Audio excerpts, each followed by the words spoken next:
Hello everyone and welcome to Smart Cell Biology. Today in this lecture we are going to do molecular basis of inheritance. This is part 3 of molecular basis of inheritance. What we are going to do in this lecture, we are going to do two topics, DNA replication and transcription. DNA replication एक ऐसा process होता है जिसमें DNA अपने आप को replicate करके DNA बनाता है और ट्रांसक्रिप्शन एक ऐसा प्रोसेस होता है जिसमें DNA अपने आप को RNA में कन्वर्ट करता है. So let's start with the DNA replication. This model was proposed by Watson and Francis Crick sir. Watson और फ्रेंचिस क्रिक ने सेंट्रल डॉगमा में बताया था कि हम DNA को रेप्लिकेट करके DNA बना सकते हैं और DNA अपने आप को ट्रांसक्रिप्शन के प्रोसेस से RNA बनाता है और RNA फिर ट्रांसलेशन करके प्रोटीन बनाता है. ये बात उन्होंने बताई थी वॉटसन और फ्रेंचिस क्रिक सर ने. अब हमें पता चला कि जो DNA है वो सेमी कंजर्वेटिवली रेप्लिकेट करता है. मतलब कि कोई DNA है वो अपने आप को रेप्लिकेट करके दो कॉपीज बना रहा है, तो जो नई कॉपीज बनेंगी ना उनमें मेन चेन का सिर्फ 50% कैरेक्टर होगा. मतलब कि DNA अपने पेरेंट चेन से सिर्फ 50% कैरेक्टर ही क्या करता है, लेता है. इसलिए हम बोलते हैं कि DNA जो होगा वो सेमी कंजर्वेटिवली रेप्लिकेट करता है. अब जब हम DNA अपने आप को रेप्लिकेट करता है तब जो टेम्परेट चेंज होंगे that need to be separated, उसके बाद ही रेप्लिकेशन का प्रोसेस होगा. DNA की सिंथेसिस कहाँ से कहाँ तक होती है, 5 to 3 पोलैरिटी पे होती है and DNA replication is an energetically expensive process.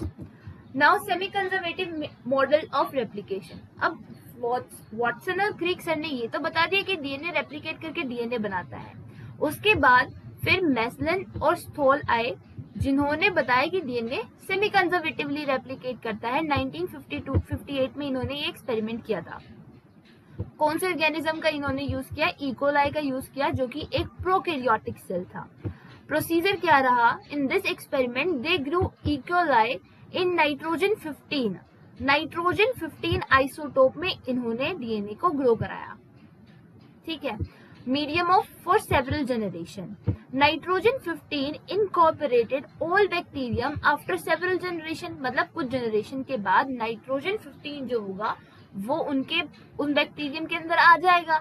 Now transfer the bacterium in the nitrogen 14 medium. ठीक है. therefore the new bacterium will be incorporated into nitrogen 14.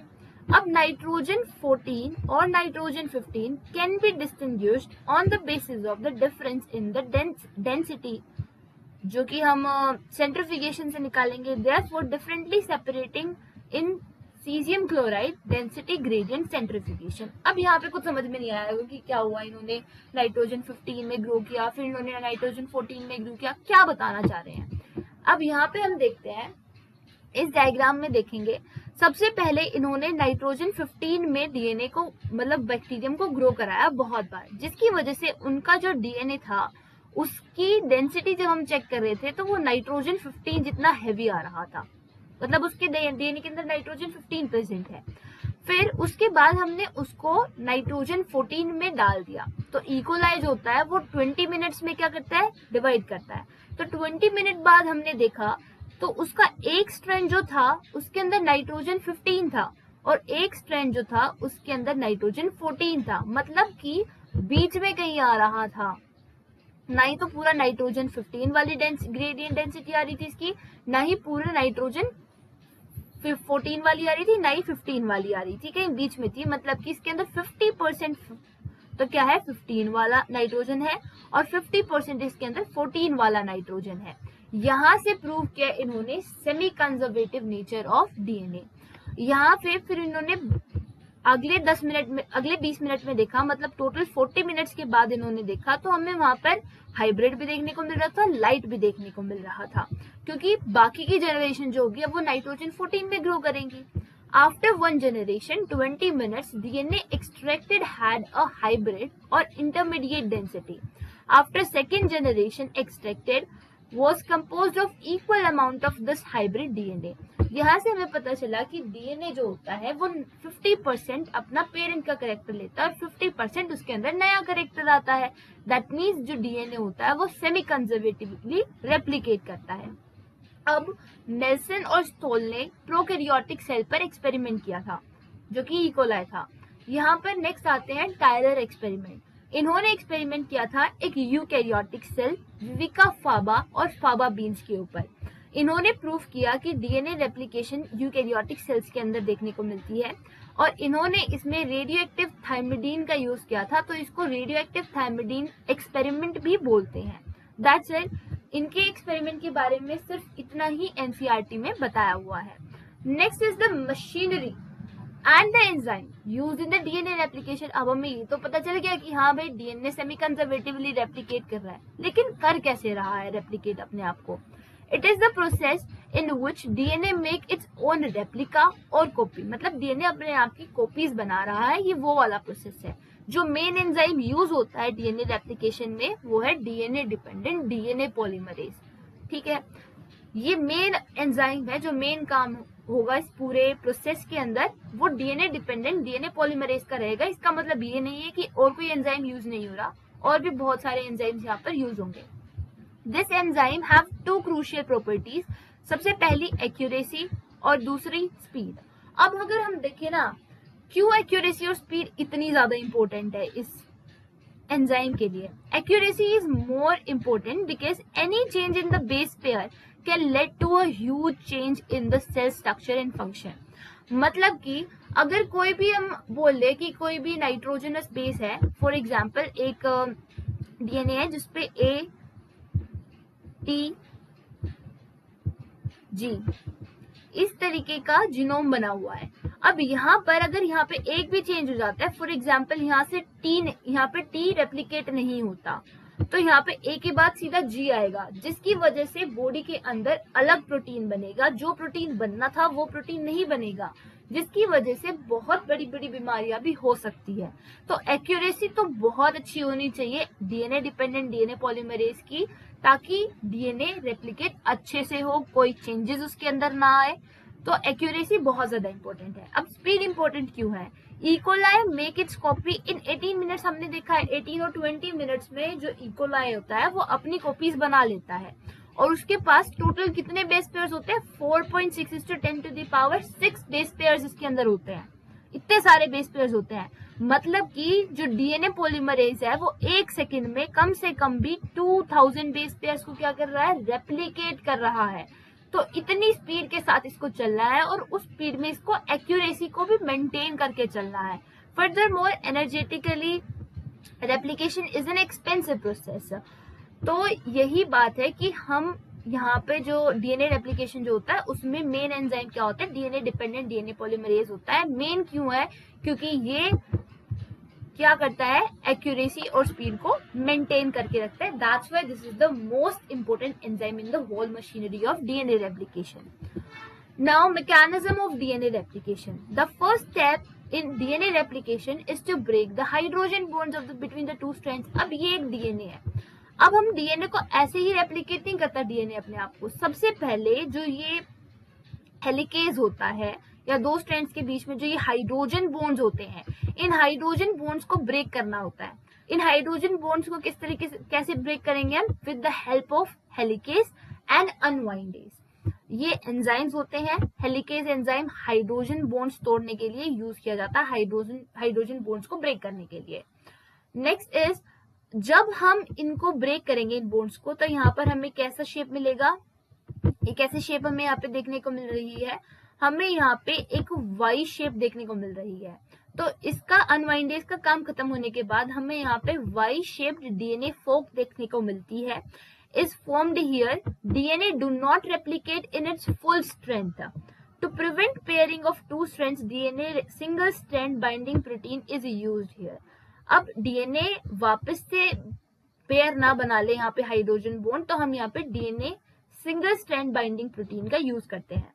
टोपीमरेज और गायरेज एंजाइम का यूज किया जाता है to reduce the tension between the two strands.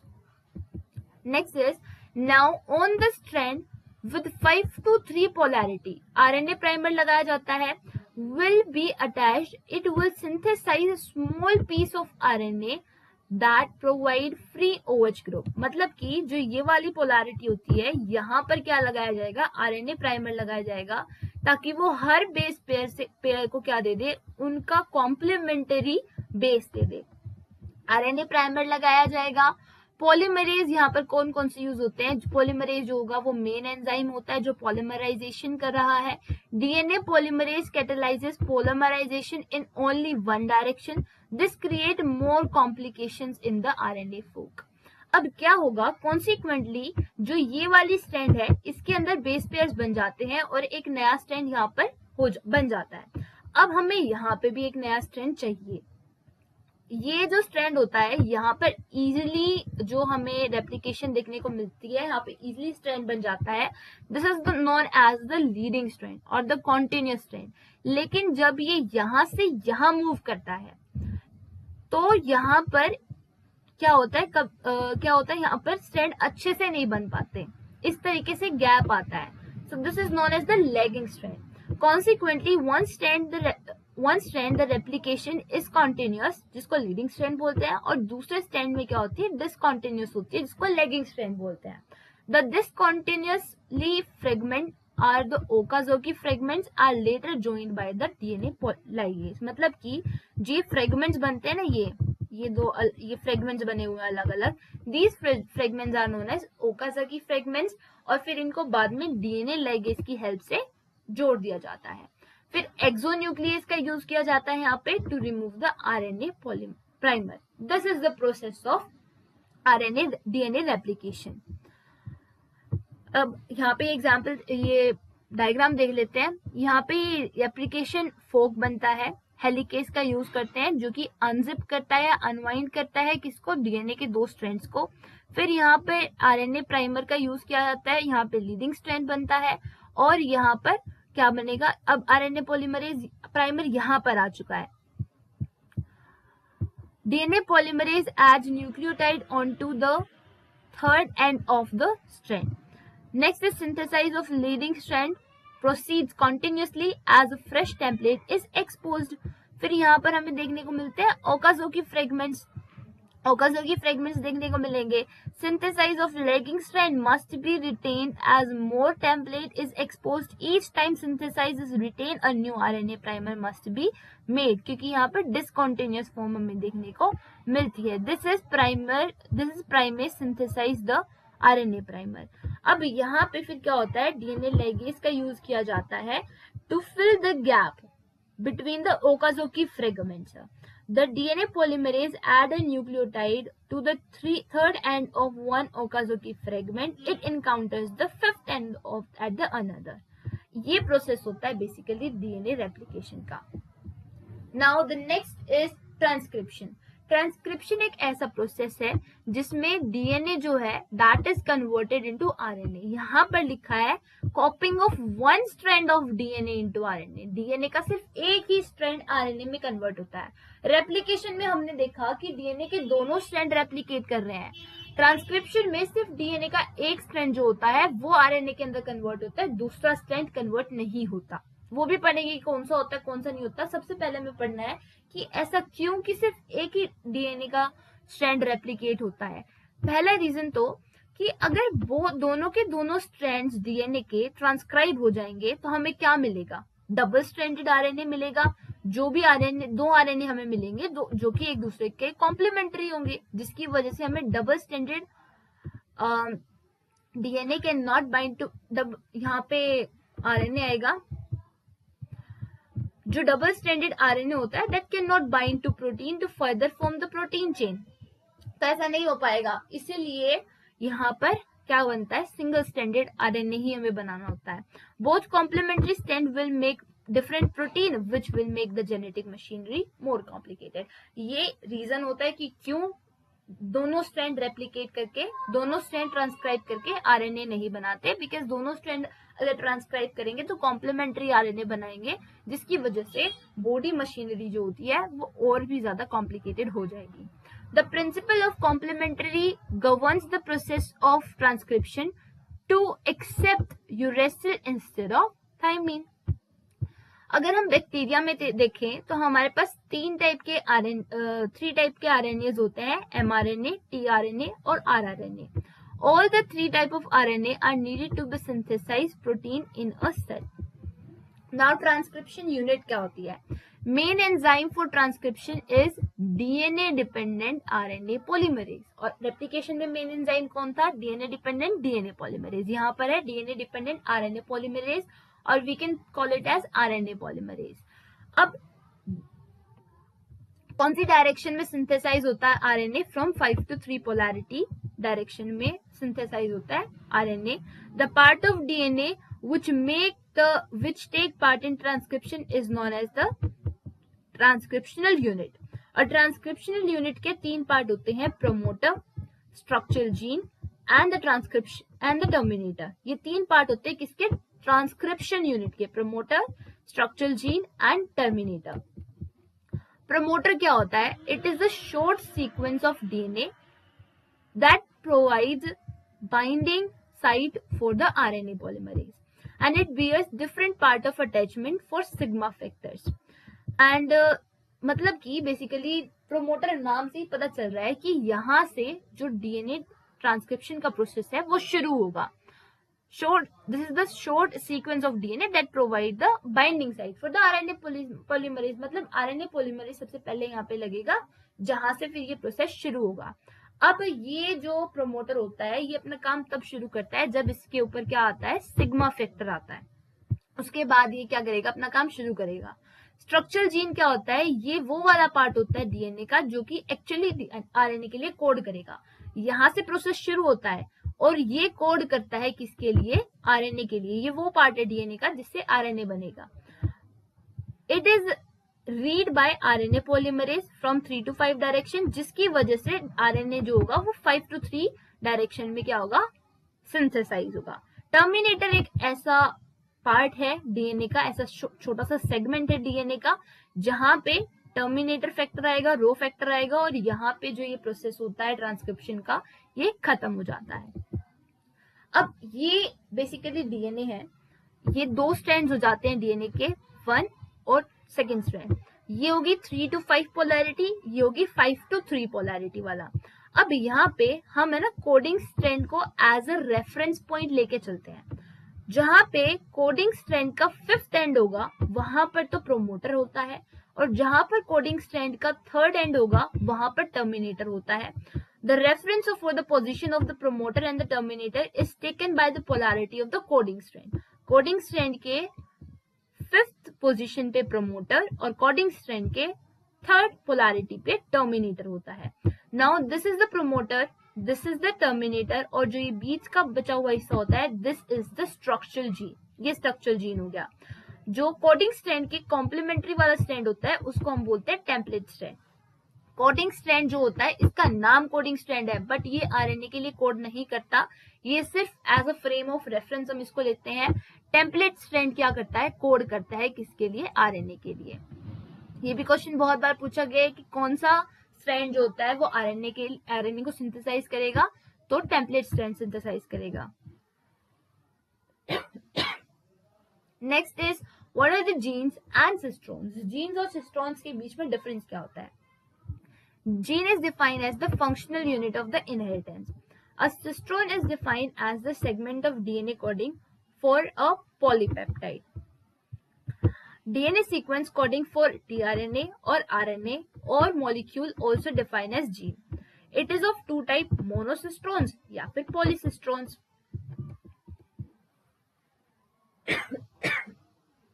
Sorry. Need to know all the cistrons are genes, लेकिन सभी gene सिस्ट्रोन्स नहीं होते, क्योंकि सिस्ट्रोन्स जो होते हैं वो क्या होते हैं? बेसिकली वो डीएनए जो कि कोड करेंगे पॉलीपेप्टाइड के लिए। तो सभी के सभी सिस्ट्रोन्स जो होते हैं वो जीन्स होते हैं, लेकिन सभी जीन्स सिस्ट्रोन्स नहीं होते। अब अपने 2 कंडीशंस यहाँ पे देखिए, मोनोसिस्ट्रोनिक और पॉलीसिस्ट्रोनिक कंडीशन। मोनोसिस्ट्रोनिक क्या होता है? मोनोसिस्ट्रोनिक स्ट्रक्चरल जीन, ये हमें most of the eukaryotic structural gene के अंदर हमें यही देखने को मिलता है। In eukaryotes the monocistronic structural gene have interrupted coding sequence. The genes is in eukaryotes are split. The coding sequence और express sequence is known as the exons. Basically हमें यूकैरियोट्स के अंदर क्या देखने को मिलता है? जो आरएनए सिंथेसाइज होता है ना, उसके अंदर दो चीजें देखने को मिलती है हमें यूकेरियोट्स के अंदर। एक तो होता है एक्सोन्स और एक होते हैं introns. Exons are said to be दो sequence that appear in the mature processed RNA, और एक्सोन्स के बीच में क्या होते हैं, इंट्रॉन्स होते हैं। इंट्रॉन्स और the intervening sequence that do not appear in the processed और द मैच्योर आरएनए। तो यहाँ पर इन इंट्रॉन्स को निकालना होता है यूकेरियोट्स के अंदर से, जिसको किसके थ्रू निकाला जाता है, स्प्लिट जीन अरेंजमेंट होती है बेसिकली ये, और इसको निकाला जाता है with the help of a process named as splicing. Polycistrons क्या होते हैं, पॉलीसिस्ट्रॉनिक स्ट्रक्चरल जीन जो होते हैं वो हमें प्रोकैरियोटिक सेल्स के अंदर देखने को मिलते हैं। Process this there is a single, अब हम देखते हैं कि ट्रांसक्रिप्शन का प्रोसेस क्या होता है। Single DNA dependent DNA polymerase होता है that कैटलाइजेस the transcription of all type of RNA in bacteria. RNA polymerase जो होता है फिर वो प्रोमोटर पे बाइंड करता है और वहां पर क्या आता है, फिर सिग्मा फैक्टर आता है, and then it will initiate the process of transcription. Initiation होता है प्रोसेस का। It use nucleoside triphosphate as a substrate and polymerase in the template strand. Template strand में पॉलीमरेज करेगा dependent fashion following the rule of complementary. जो short stretch RNA होता है that will remain bounded to the enzyme once polymerase reaches the terminator. जो nascent RNA होगा that will fall off, so also RNA polymerase. This will result in the process of termination. अब हम इसको अच्छे से diagram से समझते हैं। बेसिकली ये क्या है, हमारा टेम्पलेट स्ट्रैंड है और ये क्या है, हमारा कोडिंग स्ट्रैंड है। अब हमें यहाँ पे देखने को मिलेगा प्रोमोटर और यहाँ हमें देखने को मिल रहा है टर्मिनेटर। प्रोमोटर पे यहाँ पर आरएनए पॉलीमरेज आएगा और यहाँ पे सिग्मा फैक्टर आएगा। अब जब ये यहाँ पर आएंगे तो क्या होगा, स्ट्रक्चरल जीन हमें इस तरीके का देखने को मिलेगा। फिर ट्रांसक्रिप्शन बबल हम इसको बोलते हैं। यहाँ पर अब ये अगर हम देखें तो ये आरएनए यहाँ पर सिंथेसाइज हो रहा है, आरएनए सिंथेसाइज हो रहा है। अब ये सिग्मा फैक्टर यहाँ से रिलीज हो जाएगा। फिर ये जैसे ही टर्मिनेटर पे पहुंचेगा यहाँ पर रो फैक्टर आ जाता है। रो फैक्टर आएगा, प्रोसेस टर्मिनेट होगा और आरएनए रिलीज हो जाएगा। आरएनए रिलीज हो जाएगा तो यहाँ से आरएनए पॉलीमरेज भी क्या हो जाएगा, रिलीज हो जाएगा। ये प्रोसेस होता है बेसिकली ट्रांसक्रिप्शन का। In eukaryotes, there are two additional complexities. There are at least 3 RNA polymerase in the nucleus. There is clear-cut division of labor. The RNA polymerase 1 will transcribe for the rRNAs.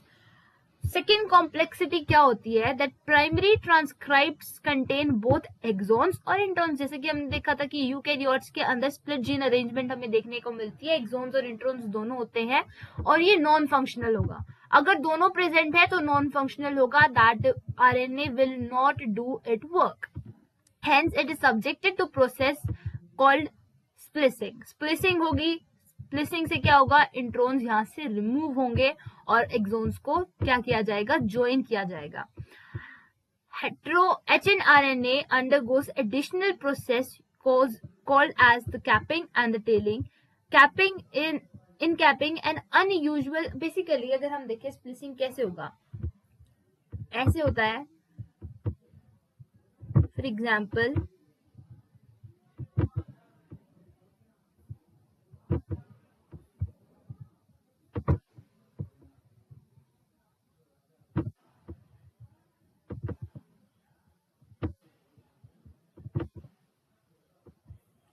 ये RNA बना है जिसमें जो ये blue वाले हैं, these are the introns, और जो ये रेड वाले हैं, दीज आर द एक्सोन्स।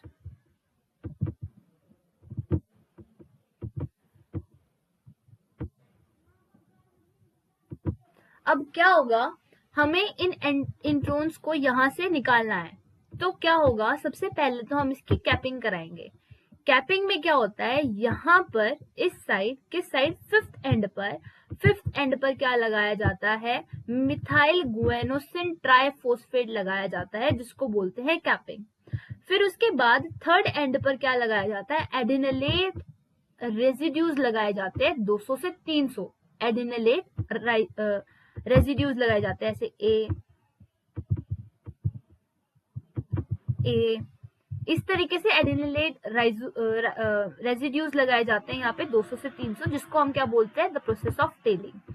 उसके बाद फिर यहाँ पे जो ये इंट्रोन्स होते हैं इनको रिमूव किया जाता है, और इनको रिमूव कुछ इस तरीके से किया जाता है। फॉर एग्जाम्पल अगर मैं इससे नेक्स्ट प्रोसेस डायग्राम के थ्रू दिखाऊं तो वो कुछ ऐसा दिखेगा, जैसे कि ये हमारे एक्सोन्स हैं और जो इंट्रोन्स है वो हमें कुछ इस तरीके से मिलेंगे बीच में, समथिंग लाइक दिस। इस तरीके से ये रिमूव होते हैं यहाँ से, और इसके बाद फिर हमें यहाँ पे दिखेगा फुल्ली फंक्शनल आरएनए इस तरीके से। मतलब पहले कैपिंग होगी एट द 5th एंड जहां पे मिथाइल गुआनोसिन ट्राइफॉस्फेट लगाया जाता है, फिर 3rd एंड पर टेलिंग होती है जहां पर एडेनिलेट रेजिड्यूज लगाए जाते हैं 200 से 300, फिर इस तरीके से स्प्लिसिंग होती है यहाँ पर इंट्रोन्स की, और फिर एक्सोन्स आपस में बाइंड करते हैं, आपस में उनको ज्वाइन किया जाता है। This is known as the process of splicing, और यहाँ से हम नॉन फंक्शनल आरएनए को कन्वर्ट करते हैं फंक्शनल आरएनए के अंदर in the eukaryotes. Now let's move toward the questions. During the replication जो ओकाज़की फ्रेगमेंट्स होते हैं that are elongated to, Okazaki fragments कहाँ बनते थे, सबसे पहले लेगिंग स्ट्रैंड पर बनते थे, तो फर्स्ट ऑप्शन तो गलत हो गया, यहाँ पे लीडिंग स्ट्रैंड लिखा है और यहाँ पे भी लीडिंग स्ट्रैंड लिखा है, तो लेगिंग स्ट्रैंड बनेगा। कहाँ बनता है lagging strand, towards replication fork नहीं। अगर हम रेप्लिकेशन फोक देखें तो रेप्लिकेशन फोक कुछ इस तरीके का हमें देखने को मिलता है, और यहाँ पर ये लीडिंग स्ट्रैंड होता है जहां पर डीएनए इस तरीके से सिंथेसाइज होता है, और लेगिंग स्ट्रैंड में डीएनए यहाँ पर सिंथेसाइज होता है, so it is away from the replication fork, lagging strand away from the replication fork. Next is during DNA replication the strands are separated by, मतलब डीएनए रेप्लिकेशन का जो process होता है उसमें फर्स्ट प्रोसेस कि DNA के जो strands होते हैं उनको आपस में किस तरीके से सेपरेट किया जाता है, इनके बीच में हाइड्रोजन बॉन्ड होता है, उनको कैसे ब्रेक किया जाता है। तो डीएनए पॉलीमरेज का नहीं यूज किया जाता, डीएनए पॉलीमरेज का कहाँ यूज किया जाता है, एक्यूरेसी और स्पीड में यूज होता है इसका। टॉपीमरेज का यूज होता है for reduce the tension between the two strands of DNA, तो यहाँ पर यूज किया जाता है अनवाइंडेज और हेलिकेज का, इन दो एंजाइम का यूज किया जाता है जिसकी वजह से हम क्या करते हैं, डीएनए के स्ट्रैंड्स को सेपरेट करते हैं। During replication of bacterial chromosome जो डीएनए सिंथेसाइज होता है that start from a replication origin and it will move in by direction, दो अपोजिट डायरेक्शंस में मूव करता है, जैसे कि हमने देखा था बैक्टीरिया में, इकोलाई के अंदर हमने देखा था। What is the role of RNA polymerase 3 in the process of transcription? तो RNA polymerase 3 जो होता है वो छोटे छोटे DNAs बनाता है, for example the tRNA, 5SRRNA और SNRNA, इनका ट्रांसक्रिप्शन किसकी वजह से होता है, RNA polymerase की हेल्प से, RNA polymerase 3 की हेल्प से होता है, और RNA polymerase 1 जो होता है वो RNA के ट्रांसक्रिप्शन के लिए यूज किया जाता है। Name the enzyme that facilitate opening of DNA helix during the transcription, तो DNA helix को ओपन करने का काम किसका होता है, DNA helix का ही होता है, हेलिकेज एंजाइम जो होता है उसका, या फिर अनवाइंडेज एंजाइम भी हम बोल सकते हैं। Now spliceosomes are not found in, spliceosomes जो होंगे वो हमें किसके अंदर देखने को मिलेंगे, वो हमें यूकैरियोटिक सेल्स के अंदर देखने को मिलेंगे। मतलब कि नॉट फाउंड पूछा है तो हमें यहाँ पे क्या ढूंढना है कि प्रोकैरियोटिक सेल्स कौन से हैं, हमें यहाँ पे बेसिकली प्रोकैरियोटिक सेल्स का पता लगाना है। तो प्लांट यूकैरियोटिक सेल है, एनिमल भी, फंजाई भी, so the answer is bacteria, कि बैक्टीरिया के अंदर हमें स्प्लिसोसोम्स नहीं देखने को मिलेंगे। Removal of introns and joining of exons in a definite order is in a transcription unit is known as splicing, splicing process होता है। Capping and tailing are the steps in the process of splicing. DNA dependent DNA polymerase catalyzes transcription on one strand of DNA which is known as the, वही बात होगी कि DNA dependent RNA polymerase जो होता है वो catalyse करता है, RNA बनाता है, कौन से स्ट्रैंड पे बनाता है, टेम्पलेट स्ट्रैंड पे। Next is during the transcription अगर एक न्यूक्लियोटाइड सीक्वेंस है डीएनए का दैट इज ATAG ATACG, इससे जब mRNA बनेगा तो उस mRNA के न्यूक्लियोटाइड सीक्वेंस क्या होगा? तो A will be converted into uracil, thymine में नहीं होगा, यूरेसिल में होगा, क्योंकि यहाँ पे डीएनए से आरएनए बन रहा है. T will be converted into A,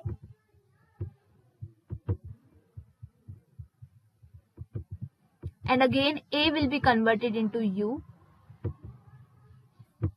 C will be converted into G,